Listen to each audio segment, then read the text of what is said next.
penyakit yang ada pada manusia modern saat ini sejatinya itu lebih dominan penyakit yang berhubungan dengan hati tadi. Ini kalau mau sehat itu salah satu caranya itu ternyata tubuhnya baik sendiri gitu. Dan akhirnya menyebabkan tubuhnya itu membakar tonan lemak, banyak sekali lemak.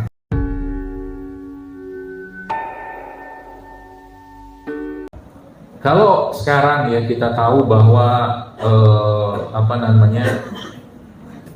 terutama di masa-masa COVID kemarin,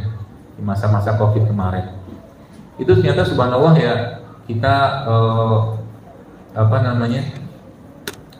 kenal atau mungkin diperkenalkan dengan salah satu yang viral lah ya saat itu berjemur. Nah pertanyaannya, sebenarnya apa sih yang dilakukan oleh matahari gitu ya? Apa sih yang dilakukan oleh matahari? Jadi sampai ada ayat yang kita tahu di situ Allah bersumpah kan, wasyamsi waduhaha, gitu loh. Wasyamsi waduhaha, demi matahari dan cahayanya di pagi hari. Matahari itu tentaranya Allah.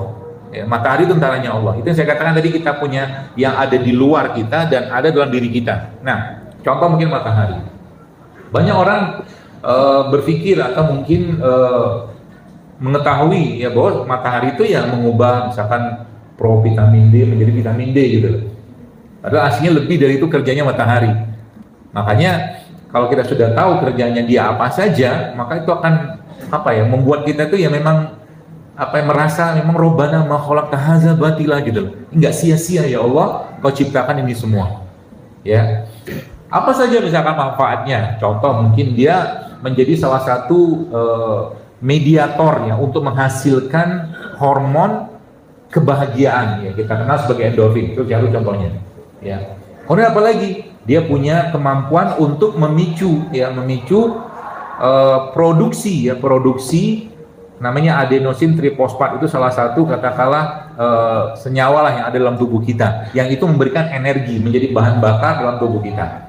Ya. Kemudian apa lagi? Dia juga bermanfaat untuk memicu terjadinya apoptosis. Apoptosis itu apa? Apoptosis itu bunuh diri sel. Ya, sel itu bunuh diri. Ya. Kemudian apa lagi? Atau autofagi. Autofagi itu tubuh kita atau sel dalam tubuh kita itu memakan sel-sel yang rusak. Itu dikerjakan siapa? Matahari. Ya, itu matahari. Jadi makanya kalau orang nggak berjemur, orang nggak dapat cahaya matahari, saya kira mungkin kalau di daerah Anyar begini Anda pasti berjemur terus lah. Tapi kalau Anda pergi ke kota-kota besar itu kadang-kadang kulit mereka tuh nggak kena cahaya. Ya, kulit mereka itu nggak kena cahaya. Ya, jadi yang terjadi itu Bapak sekalian kacau sistemnya. Ya, kacau sistemnya. Jadi harusnya dia bahkan menatap matahari itu punya efek coba. Menatap matahari itu punya efek, tentunya dengan tatapan yang tidak merusak mata kita ya. Menatap matahari itu bisa punya efek. Nah, apa saja misalkan efeknya? Kan gitu deh. Jadi kita disuruh merenung kan. Mulai dari perbaikan DNA coba. Itu matahari. Kemudian dia juga meningkatkan sensitivitas insulin yang bermanfaat untuk apa? Bermanfaat untuk orang-orang yang ada masalah di gula. Ya, insulin, ya. Apalagi dia punya manfaat untuk pencernaan. Jadi makanya kalau lagi mual-mual, ketemu tuh matahari. Ya? Kalau lagi mual-mual, makanya orang mual-mual dikasih apa? Biasanya kasih jahe kan? Iya kan? Kasih jahe, air hangat kan gitu. Itu kan simbol dari panas. Karena kondisi mual itu kondisi di mana tubuhnya itu butuh panas sebenarnya. Jadi apa harus dikerjakan? Udah pergi berjemur. Gitu. Nah, sebelum berjemur dikasih minyak dulu badannya. Gitu kan, orang tua kita kan kalau ibu-ibu yang edisi lama nih. Kalau anaknya sakit, misalkan mual-mual kan dikasih apa? Bawang kan? Bawang itu kan panas. Gitu maksudnya. Jadi bawang itu memberikan panas. Itu bawang itu tentaranya Allah juga, ciptaannya Allah gitu kan.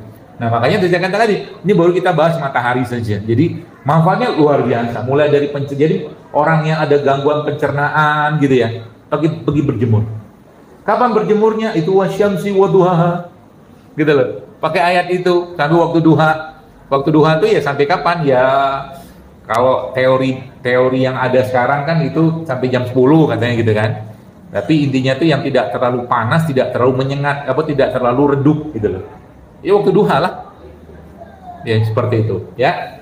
Kemudian apalagi dia membantu pencernaan, apalagi dia membantu untuk mengaktifkan satu proses dalam tubuh kita namanya autofagi. Autofagi itu apa? Autofagi itu adalah sel, ya sel-sel tubuh kita itu memakan yang rusak gitu. Nah itu bisa dikerjakan dengan matahari, cahaya, ya. Makanya umat Islam ini sebenarnya sudah diatur, Allah sudah mengatur kita untuk apa?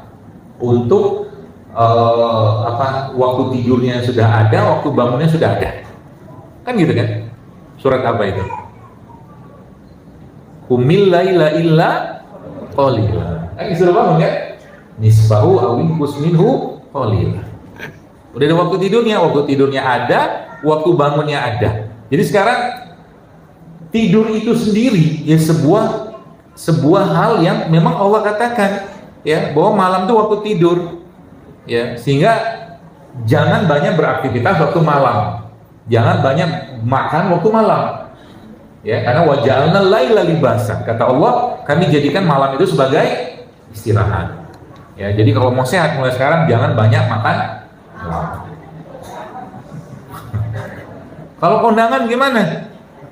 Ya makan dikit, buah gitu kan, ya seperti itu. Itu matahari. Jadi itu yang saya bilang tadi bahwa Allah Subhanahu wa taala Bapak Ibu sekalian menciptakan tentara-tentaranya. Apalagi tentaranya yang kita bisa manfaatkan untuk kesehatan kita. Nanti kita akan bahas satu demi satu ya mudah-mudahan. Nah, ada salah satu yang kita kenal yang disebut dengan jam biologis. Ya, jam biologis itu apa? Waktu. Jadi kalau kata ini mata kita ketika melihat matahari, maka otomatis sistem yang bekerja itu sistem yang dikenal sebagai sistem simpatis, sistem yang meningkatkan denyut jantung gitu aja lah. Tapi kalau sudah matahari tenggelam, maka otomatis sistem tadi akan reset, dia akan turun menjadi namanya sistem yang menurunkan denyut jantung, itu namanya parasimpatik. Udah telan aja lah, nggak paham juga nggak apa-apa. Intinya yang bikin kencang jantung sama bikin jantungnya lebih rileks gitu loh. Nah itunya apa? Pemicunya apa? Ngelihat matahari. Jadi ngelihat matahari itu akan membuat jantung lebih kencang. Ketika melihat malam itu membuat jantung akan rileks. Makanya kita tuh disuruh lihat kan, inna fi khalqis samawati wal ardh gitu loh. Suruh mandang gitu loh. Makanya ada salah satu guru saya mengatakan, dia bilang gini, kalau kau betul-betul kamu merasakan betul-betul besarnya kekuasaan Allah tuh coba pandangi ciptaan Allah, ya, sampai menitiskan air mata, ya, bisa nggak bisa? Karena bapaknya melihat istrinya, pandangi itu sampai menitiskan air mata wajahmu, atau istri mandangi wajah suaminya gitu ya, bukan itu, tapi dia katakan lihat pohon, ya lihat tumbuhan hijau, lihat lautan gitu kan. Itu cara untuk membangkitkan rasa dalam diri kita terhadap kebesaran Allah. Nah, kembali ke jam biologis tadi sekalian. Jadi jam biologis itu ya ditandai dengan apa? Kita melihat matahari bisa ya, atau mungkin lihat malam bisa. Maka saya kalau ke tempat yang biasanya di luar yang jauh lah gitu ya, dan bisa saya baring di sana, saya akan baring di tempat itu untuk memandang malam, memandang langit. Ya, salah satu cara untuk menenangkan hati. Baring gitu kan, pandang aja langit, lihat bintang, lihat apa gitu loh. Ada manfaatnya? Ada, karena itu bagian dari apa? Menatap alam tadi. Ya, kalau kaitannya sama jam biologis nanti itu akan memperbaiki sebenarnya. Jadi tubuh kita tuh punya jam biologis. Jam itu bekerja sesuai dengan waktu. Sesuai dengan waktu. Ya, bahkan yang luar biasanya. Pernahkah kita menyadari bahwa terjadi perubahan ya spektrum warna di alam ini terutama di waktu-waktu sholat.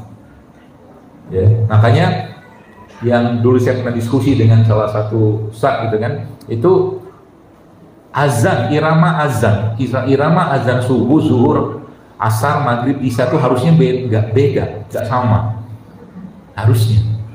Ya, karena irama itu sendiri membuat kita apa ya? Irama itu kan membuat tubuh kita tuh rileks gitu loh. Ya, makanya dalam Al-Quran itu kan ada irama membaca Quran. Ya, nah, jadi jam biologis ini Bapak Ibu sekalian fungsinya buat apa? Ya, macam-macam. Lagi kembali ke ujung-ujungnya biasanya ke pencernaan. Ya, pencernaan kita, kemudian moodnya kita.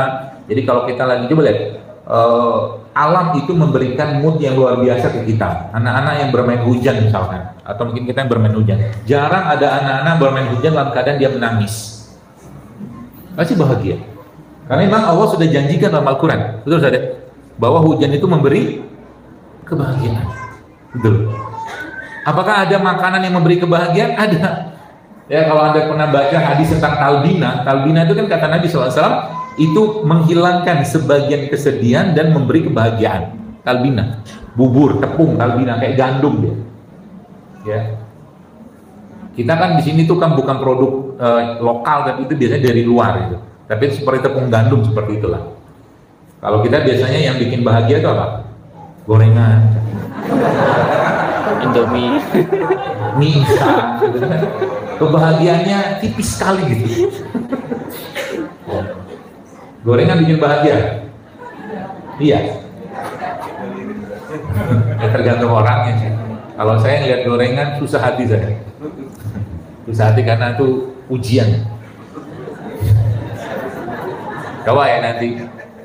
Ini nggak tahu pengajiannya dapat snack kan? Enggak ya? Kalau dapat snack, coba jangan ambil gorengannya. Minum air putih aja. Lalu pandangin gorengan tadi sampai menitis.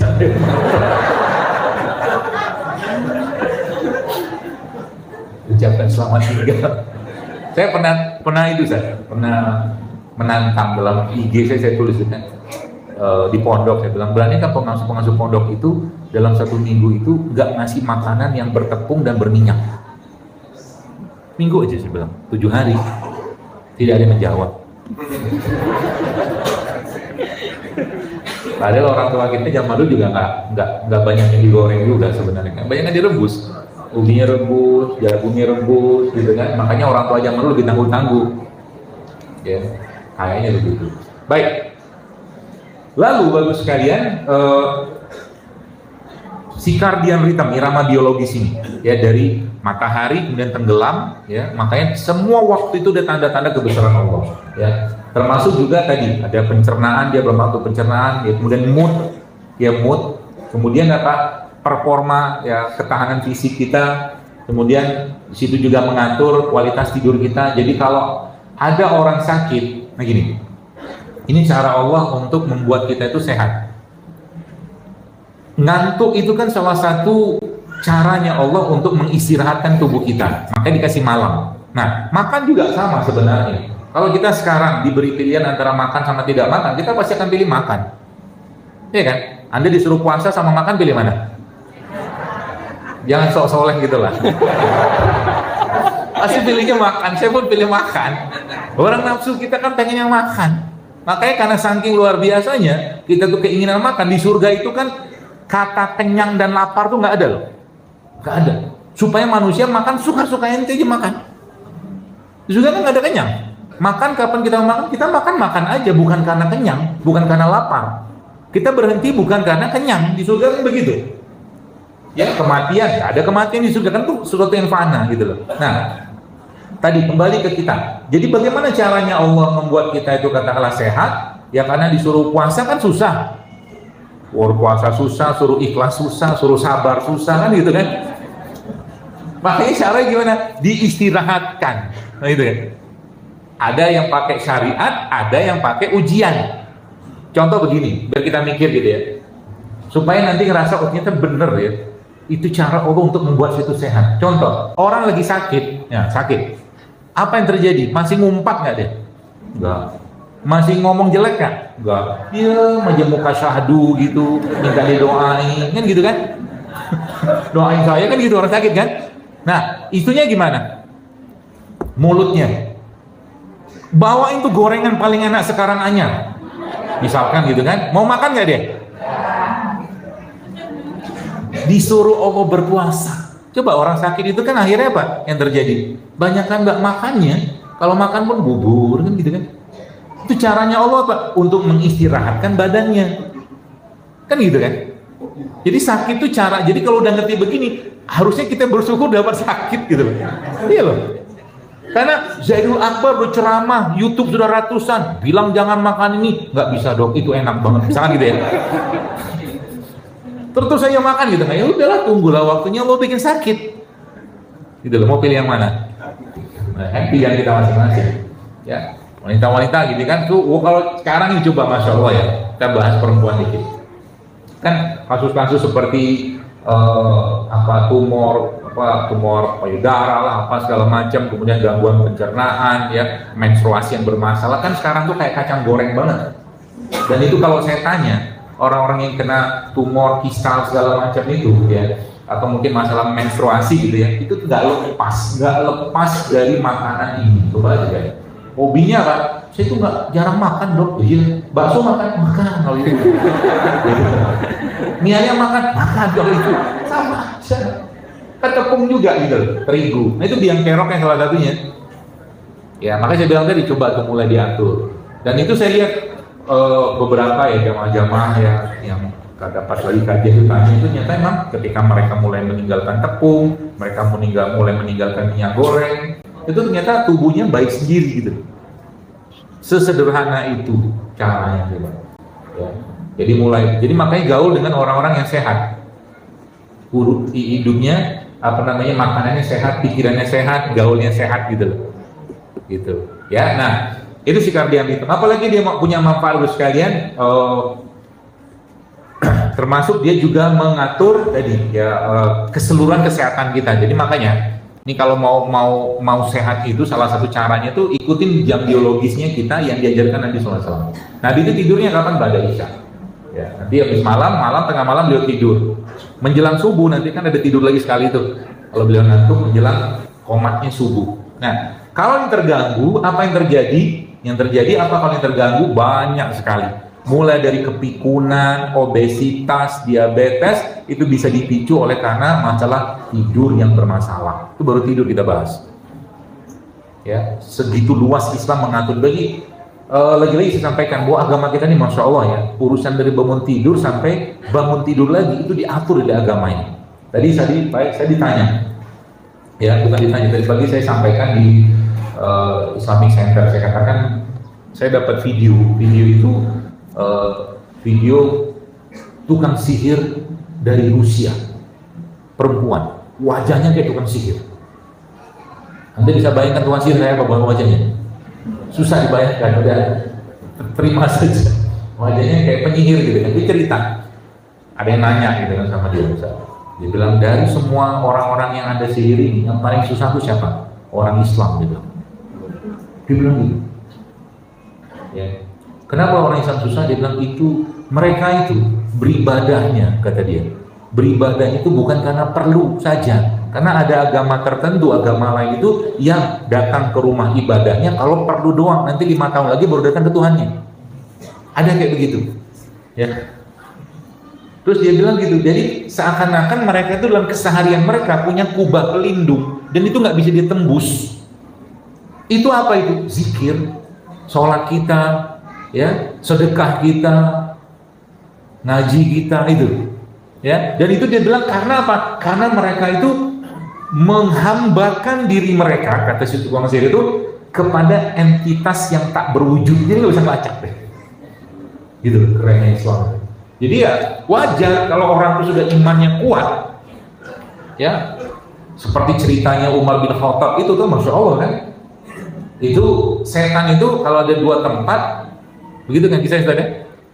Setan itu kalau dua tempat dan Umar bin Khattab melewati satu lorong itu, maka dia akan pindah ke lorong berikutnya karena nggak mau sama Umar. Sama juga dengan penyakit sebenarnya. Penyakit itu nggak bakal singgah kalau orang hatinya bersih, gitu. Penyakit itu tidak akan cegah kalau orang yang akidahnya bagus, benar, dan akhirnya menyebabkan tubuhnya itu akan terjaga dan sehat seperti itu. Apa itu? Orang ngajak main gitu. Jin sekarang kan katanya pintar-pintar, katanya. Ya, ada teman saya cerita kemarin. Jadi ada istrinya apa anaknya gitu ngaji, terus setiap ngaji baca itu tuh dicoel dari belakang, gitu. Dipikirin ganggu gitu pikiran. Terus usut punya usut ternyata bukan ganggu jinnya ngasih tahu bahwa ente salah baca. Oh. Itu makrotnya nggak benar. Nah, itu kan, makanya kadang-kadang sekarang tuh baca ayat kursi, dia yang betulin kita baca ayat kursi. Ada yang ruqyah dibenarkan juga. Iya kan? Itu sakti itu jinnya. Jadi makomnya udah bukan makom biasa jinnya, ya gitu lah. Jin tingkat Polda mungkin lah itu. Atau mungkin apa? Kodam gitu ya, tinggi, ya bukan yang bawah seperti itu. Nah, ya itu baru tidur ya. Kita bahas tidur. Makanya tadi Nabi mengajarkan tidur ya, kepada kita, cara tidurnya gimana, waktu bangunnya gimana, dan apa yang dibaca waktu tidur. Kenapa? Karena itu merupakan salah satu cara untuk menjaga tubuh kita. Percaya nggak percaya bro sekalian? Ya, harus percaya. Islam itu memberikan pedoman. Apa pedomannya? Bahwa yang justru malah harus kita jaga itu bukan raga yang dominan, tapi justru malah kolbu atau hati. Karena penyakit pada kolbu itu jauh lebih powerful, jauh lebih dahsyat efeknya daripada penyakit keraga.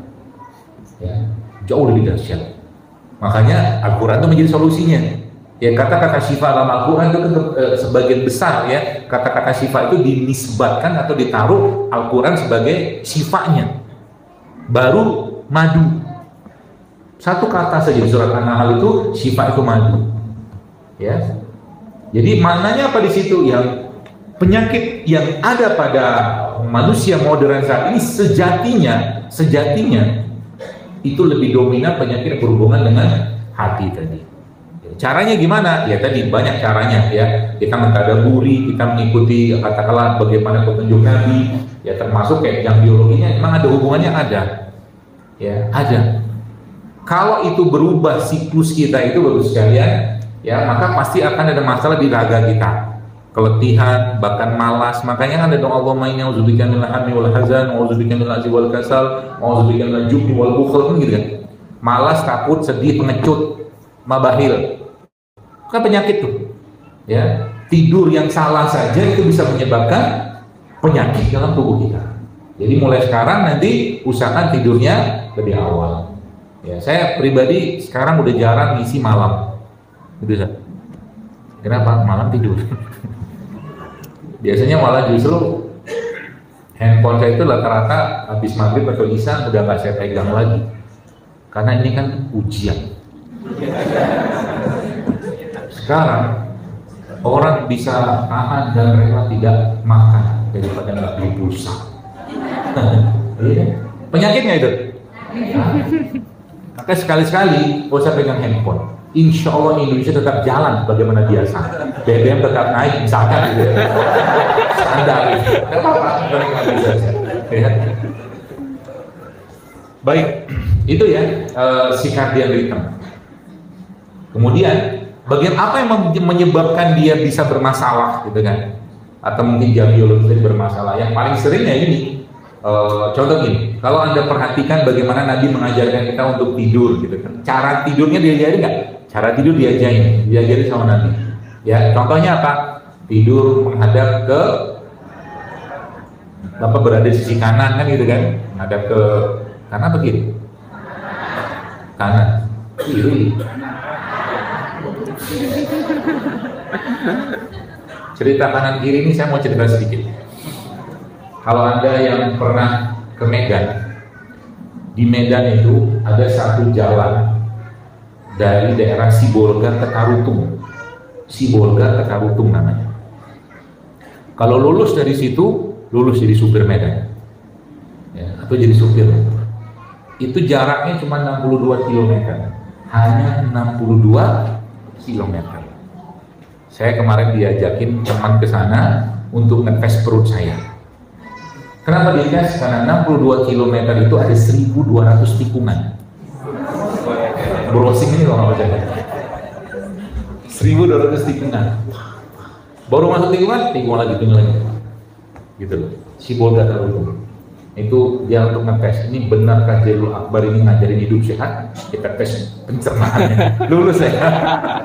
Loh, karena pencernaan itu kuncinya begitu. Karena saya ngerti banget dulu zaman saya masih kacau, perut saya itu ya kalau udah belok dikit udah pasti mual itu, mabuk itu salah satu tanda lemahnya pencernaan kita.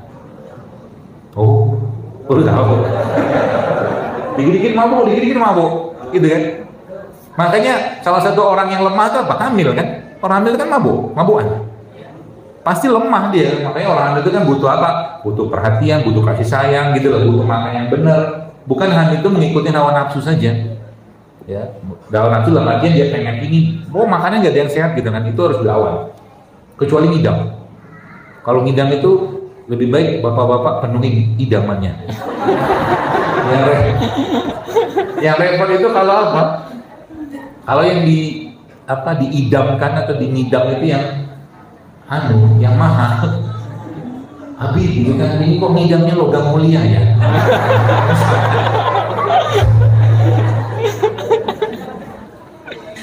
Enak kalau logam mulia yang kecil, tapi kalau logamnya Abi ini ngidamnya kayaknya 10 gram deh. Repot. Ya baik. Nah, sekarang untuk sekalian ya, dengan berbagai macam kondisi yang ada ini ya, kita jam biologis kita sudah bermasalah. Akhirnya apa? Coba lihat sekarang. Ya. Saya baca dalam satu penelitian itu tahun 2020 yaitu seks hormon atau hormon seks itu dan fertilitas ya, kesuburan itu menurun hampir 50% dari tahun 70 ke tahun 2020. Ya. Makanya sekarang tidak heran banyak orang yang mengeluh dengan susah punya keturunan. Yang laki-lakinya tidak berperan sebagai laki-laki. Kan gitu.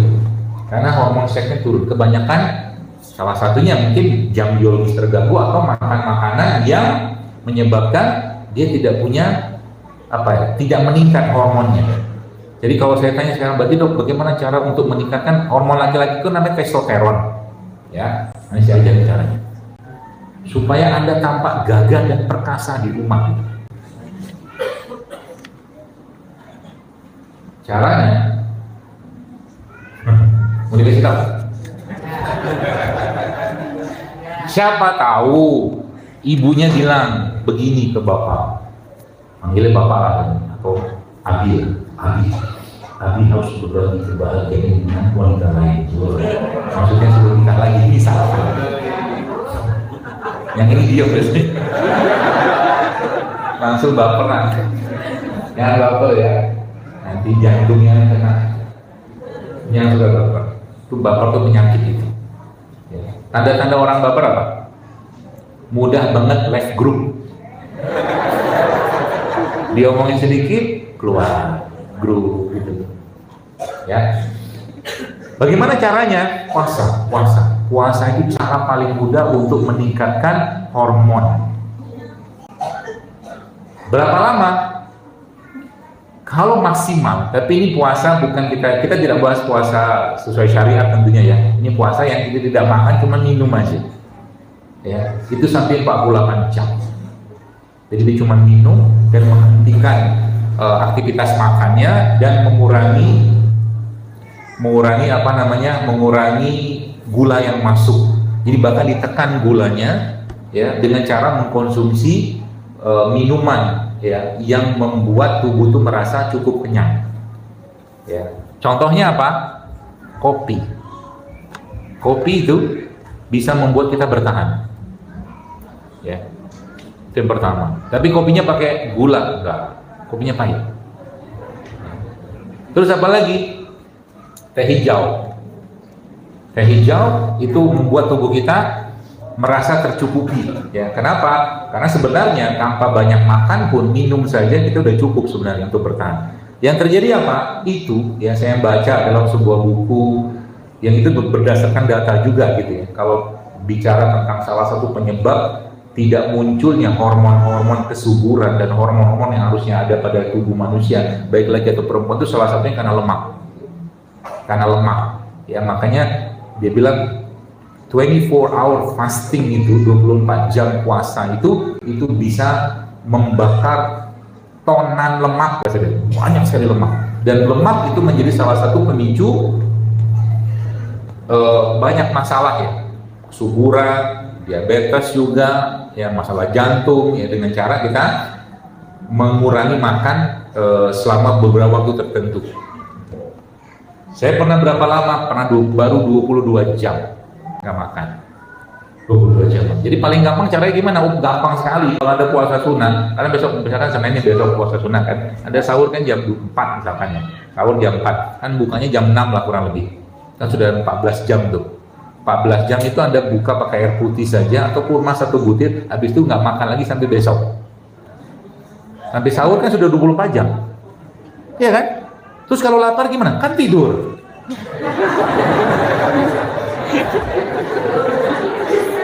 Iya, seiring usia kita nih bagus sekalian, yakinlah. Yang lihat sini kan banyak sudah yang bapak-bapak yang sudah, ibu-ibu yang sudah cukup lama diberi usia sama Allah. Maksudnya tuh seiring usia tuh sebenarnya orang-orang tua tuh nggak perlu banyak makan, banyak puasa. Sekali makan berkualitas gitu loh. Jadi tidur itu caranya Allah untuk membuat kita berpuasa. Gitu ya, 24 jam. Jadi nanti baru makan lagi kapan? Paginya. Ya, paginya. Enak banget badan, strong. Cuman Anda harus komunikasikan ke badan bahwa Anda hari ini tidak banyak makan sehingga tubuhnya tidak ngomel.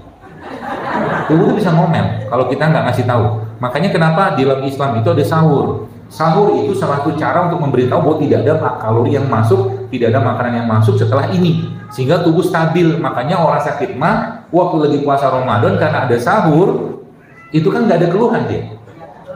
Iya kan? Justru malah puasa itu obatnya dia. Makanya Nabi katakan apa? Sahurlah kalian, karena dalam sahur itu terdapat keberkahan. Kan gitu. Ya, itu uniknya tubuh kita itu, kalau dikondisikan. Jadi kalau bagaimana caranya ngomong aja dalam hati, ngomong dengan pikiran kita, nggak ada makanan lagi habis ini ya, gitu loh. Itu tenang dia, nggak masalah, udah kan. Apalagi pakai aktivitas.